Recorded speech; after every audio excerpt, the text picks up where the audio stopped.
Now, what I'd like to talk about is what I call the 10 most dangerous things people say about stocks. Here's a good one. If it's gone down this much already, it can't go any lower. I remember when Polaroid went from 140 to about 107, and people said, if you ever get Polaroid under 100, you've got to buy it. You just back up the truck, buy the stock. Stock you get to 110, then rally, fall 103, you go 112, go 105. They said, gets under 100, buy Polaroid. Polaroid broke 100, people started buying it, and within 9 months, the stock was 18. I saw the same thing with Avon Products. So just saying, it's gone down this far, how much lower? I mean, it's crazy, but, it can keep going. In fact, I tried this out. Kaiser Industries, I was a new analyst at Fidelity, and we were about to buy the biggest block ever at Kaiser Industries. The stock had gone from 29 to 17. We're about to buy the largest block ever in the history of the American Stock Exchange. We bought, 10 or 15 million shares. At 15 3/4, I said, my God, the stock's gone from 29 to 17. How much lower can it go? So we bought this enormous block at 15 3/4. So I called my mother and I said, Mom, I guess stock at Kaiser Industries, it's 10. So about 3 months later, I said, you ought to buy this. It's gone from 29 to 10. How much lower can it go? Well, it went to 9, it went to 8, it went to 7, it went to 6, it went to 5, it went to 4. Now, fortunately for me, this happened very rapidly, or I'd be working at the Stop and Shop bag and behind the lines instead of Fidelity. So fortunately, this was compressed in only about 6 months. So I had to go to the fund manager and say, I was a little bit early on this at 15 3/4, we call this premature in the business. Had a correction, which is a euphemism for losing a lot of money rapidly. So I said, let's check this again. The stock's 4. They own 45% of Kaiser Aluminum. They own 59% of Kaiser Steel. They own 38% of Kaiser Cement. They own all of Kaiser Electronics, all of Kaiser Broadcasting, which had 7 TV sets. They own Jeep. They had Kaiser Fiberglass. I said about Kaiser Sand and Gravel. They had a bunch of other Kaisers, and they had no debt. Now, in this room, because I know Freeman Billings is very interested in financial stocks, no one's ever gone bankrupt without any debt. Now, that would take a real, I think you have to give some kind of distinguished service award to somebody who did that. But they had no debt, and I said, it's not going to go to 0. I was wrong when I said it can't go below 15. So we hung on, and within 3 years, they gave out the shares in Kaiser Steel, gave out the shares in Kaiser Cement, gave out the shares in Kaiser Steel and Aluminum, and they sold off all the businesses. You got about $55 a share. But if you didn't know the story, and the stock went from 15 to 11, and you're just saying how much lower can it go, when it went to 9, went to 8, you would have gone. So you can't just say it can't go any lower, because I saw Taco Bell go from 14 to 1 in 1974, and they had no debt and making 60 cents a share. There's a corollary to that that's even more dangerous. If it's gone this high already, how can it possibly go lower? Higher, sorry. That Philip Morris, adjusted for splits, sold for 12 cents in 1951.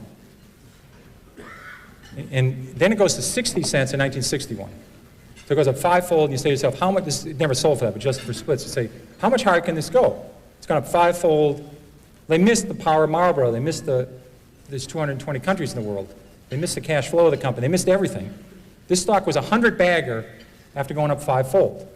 But people sold it just saying, how much higher can it go? Can't go any higher. They did the same at Home Depot. They did the same with Toys R Us. I did the same thing at Toys R Us. Just saying it can't go any higher, it's gone this much already, that's very dangerous, and don't use that one. And it's a very bad thing to do. Eventually, they always come back. Here's another one that sucks. That's a technical stock market term we just use only in the stock market. The RCA just about got back to its 1929 price, was backed out by GE. Manville never came back. International Harvester, even with its name changed and adjusted for splits, hasn't got all the way back yet. Western Union, double knits, remember those wonderful things? Floppy disks. They don't have to come back. But they say eventually they always come back. Not true. Here's a great one. It's $3. How much can I lose? This is a great one.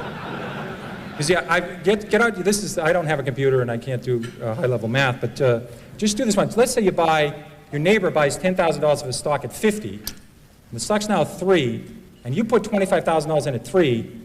If it goes to 0, who loses the most? A lot of people cannot answer this question. I mean, if you put $1 billion in at 3, you can lose $1 billion. I mean, they blow taps in lots of companies every year. You know, you just have, they can go to zero. Here's a good one that helped me a lot. It's always darkest before the dawn. This business is terrible. It's awful. You ought to buy the group. This is not a good way of making money. Here's one you're probably talking about before lunch, freight car deliveries. In 1979, there was 96,000 freight cars delivered in the United States. 2 years later, it fell to 45,000, the lowest in 23 years. So it goes from 96,000 to 45,000. People say business is awful, it's horrible, pathetic. Then it falls to 25,000. They say, just load up. There's about 15 opportunities to lose money here. There's about 15 suppliers of freight cars, 15 manufacturers. Business was awful. Well, last year we shipped 7,000 freight cars in the United States. The business just continued to be miserable. And I'll give you one there's even greater opportunity to lose money on. Energy services industry. This, we all had a great opportunity to get our heads handed to us. In 1982, there was 11,000 of those oil rigs drilling those holes all over Oklahoma and Texas and Colorado. We used to have the rig count every week. And the rig count fell from 11,000 in 82 to 6,000 in 83. Then it fell a little bit lower in 84. And there's hundreds and hundreds of companies here. Companies that made the muds and did the downhole stuff, the fracturing companies, the well companies, all the measurement companies, the Schlumbergers, the bid companies. Lots of opportunities to lose money here. There's an equal opportunity here for serious losses. And the people said, listen, the business is terrible, let's buy these groups. Well, the rig count was only 1,000 3 years ago. So it went from 11,000 to 6,000 to 5,000, then 8 years later it was under 1,000. The industry really started to turn about 2 years ago. So just saying the business can't get worse. I was lucky enough, in addition to having the metals industry when we started Fidelity, I had the textile industry, which is a great group to follow, because you follow companies like J.P. Stevens, was founded in the 18th century, and West Point Pepperell was founded in the 18th century. Burlington Industries was one of the new companies, was founded in 1904. These people have been through recessions, depressions, world wars.